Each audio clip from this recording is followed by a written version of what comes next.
नमस्कार, आप देख रहे हैं सिटी पोस्ट लाइव और आपके साथ मैं हूं अंजलि राव। बिहार की राजधानी पटना में बने जेपी गंगा पथ परियोजना जो मुख्यमंत्री नीतीश कुमार का ड्रीम प्रोजेक्ट है, एक महत्वपूर्ण बुनियादी आपको बता दें ढांचा है। इस परियोजना का उद्घाटन 10 अप्रैल 2025 को किया गया था, लेकिन उद्घाटन के महज 2 दिन बाद ही पुल में दरार की खबरें सामने आई, आपको बता दें, जिससे हड़कंप मच गया। और इसी के साथ इसमें प्रतिक्रिया देते हुए पथ निर्माण मंत्री नितिन नवीन ने बुधवार को मौके का निरीक्षण किया और साथ ही साथ स्पष्ट किया कि पुल में कोई दरार नहीं है। उन्होंने बताया कि जो समस्या सामने आई है वो दरार नहीं बल्कि सड़क और पुल के जॉइंट में गैपिंग है। इसी के साथ साथ क्या कुछ कहते नजर आ रहे हैं यहाँ पर नितिन नवीन, आप उनका वो बयान सुने।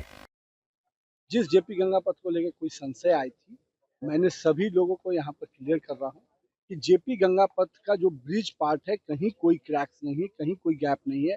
पूरी तरह से जेपी गंगा पथ अभी सुरक्षित है। जहाँ तक जो गैप आप लोगों ने देखा था, जिस गैप की चर्चा हुई थी, वो रोड पार्ट का है। और जनरली जो ब्रिज और रोड के बीच में वो स्पेस गैप दिया जाता है ताकि दोनों के बीच का जो फ्रिक्वेंसी है, समहाउ प्रेशर जब बनता है तो वो गैप रहने दिया जाता है और उस गैप को समहाउ फिलिंग किया जाता है ताकि कभी कभी वो गैप मेंटेन भी रहे और हम लोग टेक्निकली तरीके से भी उसको हमेशा मॉनिटर करते रहे। अभी के समय में जो रोड के विषय पे आया है गैप का, उसको हम लोगों ने और वेरीफाई करने के लिए हम लोग संतुष्ट हैं, लेकिन क्योंकि आम जनमानस में कोई संशय न रह जाए तो इसके लिए हम लोगों ने फिर से अपने जो टेक्निकल टीम है उसने वाइट पैचेज देकर उस पूरे एरिया को रखा है ताकि तुरंत में कोई भी वेरिएशन न होगा तो हम लोग को तुरंत पता चल जाएगा। अभी एनआईटी पटना के प्रोफेसर्स को उसको लगाया गया है और ये प्रिकॉशनरी है, लोगों के मन में संशय न रहे उसके लिए। कहीं कोई टेक्निकल बिंदु पे जो भी हमारे इंजीनियर्स है उनको कोई डाउट इस विषय पर नहीं है। इसके बावजूद भी हम लोग पूरे राज्य में ब्रिज मेंटेनेंस पॉलिसी ला रहे हैं और ब्रिज मेंटेनेंस पॉलिसी का एक बड़ा पार्ट है थर्ड पार्टी ऑडिट। जो थर्ड पार्टी ऑडिट के भी निर्णय हम लोगों ने डिपार्टमेंट से ले लिया है। मैंने उसी के क्रम में कहा था कि थर्ड पार्टी ऑडिट जो हम लोग का सभी राज्य के सभी ब्रिजेज का थर्ड पार्टी ऑडिट होना है, उसी क्रम में मैंने कहा था कि इसका भी थर्ड पार्टी ऑडिट में प्राथमिकता देते हुए, प्रायोरिटी देते हुए उसको हम पहले करवाएंगे। यही बात है और मैं आपके माध्यम से सबको संतुष्ट करूंगा कि जो ब्रिज पे हम लोग खड़े हैं, जेपी गंगा पथ माननीय मुख्यमंत्री के कर कमलों द्वारा जो कुछ ही दिन पहले इसका उद्घाटन हुआ था, वो पूरी तरह से सुरक्षित है, आवागमन के लिए तैयार है और जो संशय आए थे उसको भी हम लोग दिखवा रहे हैं। कहीं कोई संशय की स्थिति नहीं रहेगी, लोग पूरी तरह से आश्वस्त हैं। अब इसको क्या शब्द, लेकिन अप्रोच रोड है पहले आप समझिए, दोनों चीजें अलग है।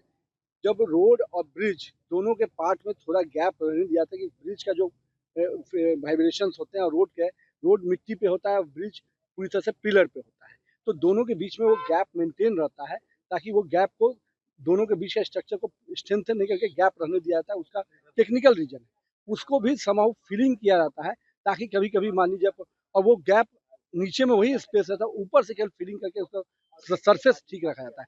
वो दोनों के बीच में स्पेस रहने के लिए टेक्निकल कारण है।